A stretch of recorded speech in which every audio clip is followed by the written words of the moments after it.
ಬೊಮ್ಮಾಯಿ ಅವರು ಮಾತಾಡ್ತಾ ಇದ್ದಾರೆ. ಒಂದ್ ಕಡೆ ಭರತ್ ಬೊಮ್ಮಾಯಿ ಅವರ ಮಗ ಅಭ್ಯರ್ಥಿಯಾಗಿ ಕಂಟೆಸ್ಟ್ ಮಾಡಿದ್ದಾರೆ. ಬನ್ನಿ ಹಾಗಾದ್ರೆ ಏನ್ ಹೇಳ್ತಾ ಇದ್ದಾರೆ ಕೇಳಿ.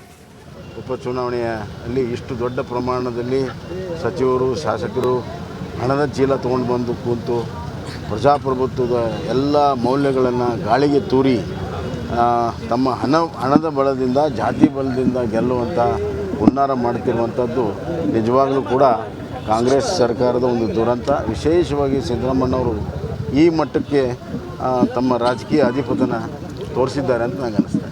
ಸಾಲು ಆರೋಪಗಳನ್ನ ಮಾಡ್ತಾರೆ. ಯಾವ ಆರೋಪಗಳು ಸತ್ಯ ಇಲ್ಲ, ಅದರಿಂದ ಜನ ಯಾವುದನ್ನು ಒಪ್ಪಿಲ್ಲ. 23ನೇ ತಾರೀಕು ಸ್ಪಷ್ಟವಾಗ್ತದೆ. ಜನ ಕಾಂಗ್ರೆಸ್ಸನ್ನು ಸೋಲಿಸೋ ಮುಖಾಂತರ ಅದಕ್ಕೆಲ್ಲದಕ್ಕೂ ಉತ್ತರ ಕೊಡ್ತಾರೆ. ಸರ್, ಕಾಂಗ್ರೆಸ್ ಅಭ್ಯರ್ಥಿಯ ಒಂದು ರೌಡಿ ಶೀಟರ್ದು ಅದು ಏನಿದೆ ಸರ್, ಅದನ್ನು ಎಲ್ಲೋ ಒಂದು ಕಡೆ ತಿರುಚುವಂಥ ಪ್ರಯತ್ನ ಆಯಿತು.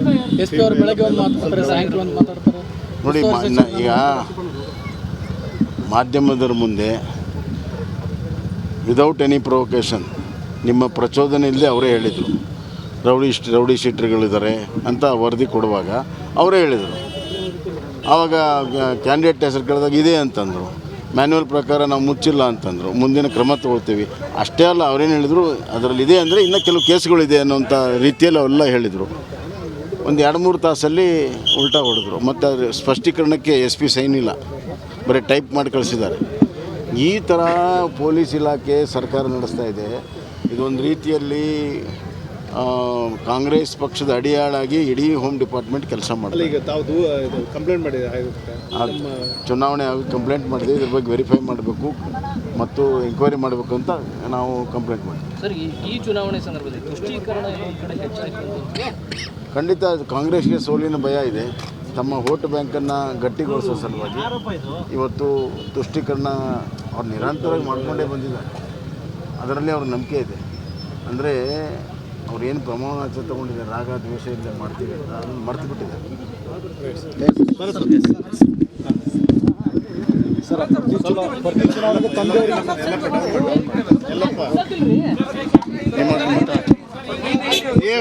ನಾನು ಹೋಗ್ತೀನಿ, ನಿನ್ನ ನನ್ನ ಕಾರ್ಯ.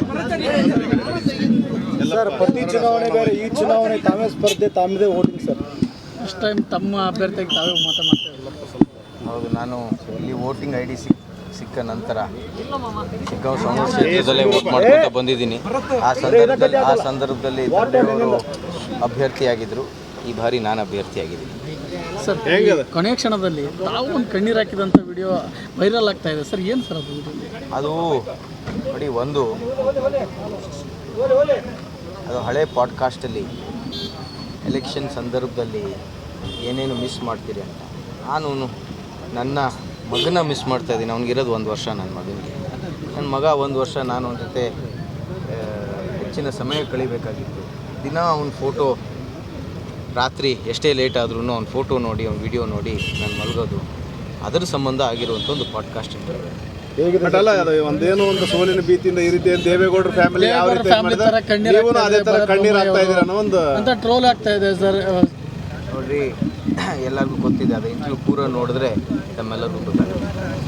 ಸರ್, ಇನ್ನು ತಮ್ಮ ಒಂದು ಸೋಲಿಗಾಗಿ ಇಡೀ ಸರ್ಕಾರವೇ ಬಂದು ಕೂತಿತ್ತು. ಹೇಗೆ ಸ್ಟ್ರಾಟಜೀಸ್ ಇದೆ? ತಮ್ಮದ ಒಂದು ಕಾರ್ಯಕರ್ತರ ಬೆಂಬಲ ಹೇಗಿದೆ ಸರ್ ಇವತ್ತಿನ ಮತದಾನ? ತಂದೆಯವರು ಹೇಳಿದಂತೆ ಕಾಂಗ್ರೆಸ್ ಪಕ್ಷ ಅಧಿಕಾರದಲ್ಲಿದೆ. 60 MLAಗಳು, 10 ಮಿನಿಸ್ಟ್ರುಗಳು. ಇದು ಬೊಮ್ಮಾಯಿ ವರ್ಸಸ್ ಸರ್ಕಾರ ಮಾಡಿದ್ದಾರೆ. ಅದರ ತಕ್ಕಂತೆ ಇವತ್ತು ನಮ್ಮ ಮತದಾರರೆಲ್ಲರೂ ತೀರ್ಮಾನವನ್ನು ಮಾಡ್ತಾರೆ. ನವೆಂಬರ್ 23ನೇ ತಾರೀಕು ನಮ್ಮೆಲ್ಲರಿಗೂ ಗೊತ್ತಾಗುತ್ತೆ. ಒಂದು ನಿಮಿಷ ತಡೆಯೋ.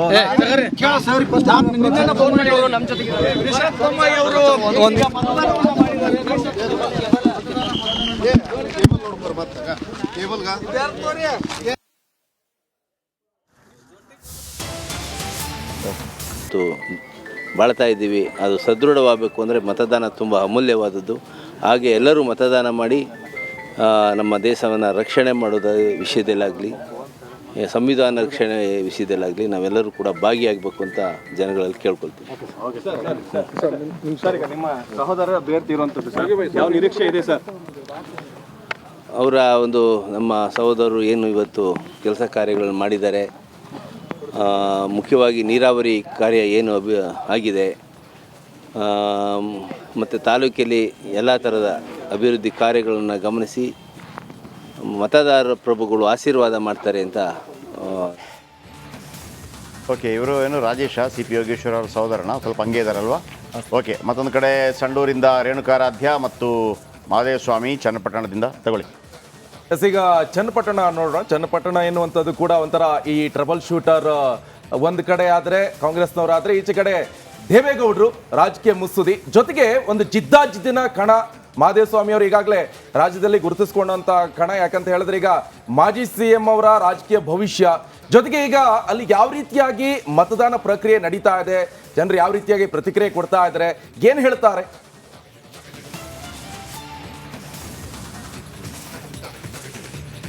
ನಿಕೇಶ್, ನಿಜಕ್ಕೂ ಕೂಡ ಇವತ್ತು ಮತದಾರರು ಬಹಳ ಉತ್ಸಾಹದಿಂದ ಮತಗಟ್ಟೆಗಳತ್ತ ಬಂದು ಮತ ಚಲಾವಣೆಯನ್ನು ಮಾಡ್ತಾ ಇದ್ದಾರೆ. ಅಂದರೆ 7 ಗಂಟೆಗೆ ಏನು ಮತ ಚಲಾವಣೆ ಪ್ರಕ್ರಿಯೆ ಆರಂಭವಾಯಿತು. ಅಂದರೆ ಇನ್ನು ಉಪಸಮರದಲ್ಲಿ ಬಿರುಸಿನ ಮತದಾನ ನಡೆಸಲಾಗ್ತಾ ಇದೆ. ಸಂಡೂರಿನಲ್ಲಿ ಈವರೆಗೆ 9.7% ಮತದಾನ ಆಗಿದೆ ನೋಡಿ.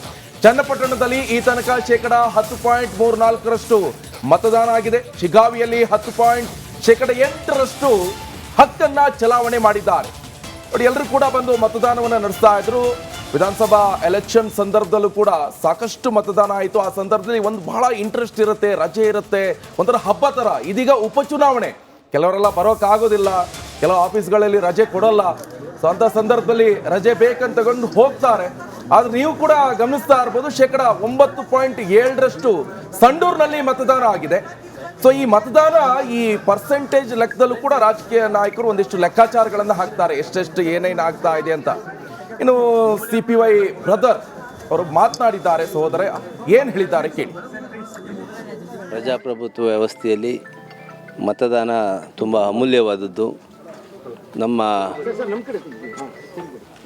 ನಮ್ಮ ದೇಶ, ನಮ್ಮ ಜೀವನ, ನಮ್ಮ ಸಂಸ್ಕೃತಿ ಎಲ್ಲದಕ್ಕೂ ಕೂಡ ಪ್ರಜಾಪ್ರಭುತ್ವ ಒಂದು ಬುನಾದಿ.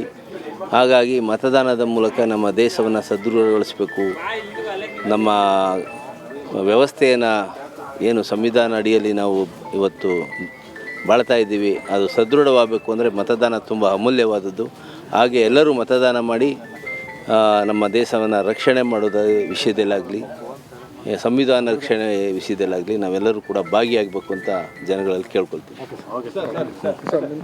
ನಿಮ್ಮ ಸಹೋದರ ಅಭ್ಯರ್ಥಿ ಇರುವಂಥದ್ದು ಯಾವ ನಿರೀಕ್ಷೆ ಇದೆ ಸರ್? ಅವರ ಒಂದು ನಮ್ಮ ಸಹೋದರರು ಏನು ಇವತ್ತು ಕೆಲಸ ಕಾರ್ಯಗಳನ್ನು ಮಾಡಿದ್ದಾರೆ, ಮುಖ್ಯವಾಗಿ ನೀರಾವರಿ ಕಾರ್ಯ ಏನು ಆಗಿದೆ,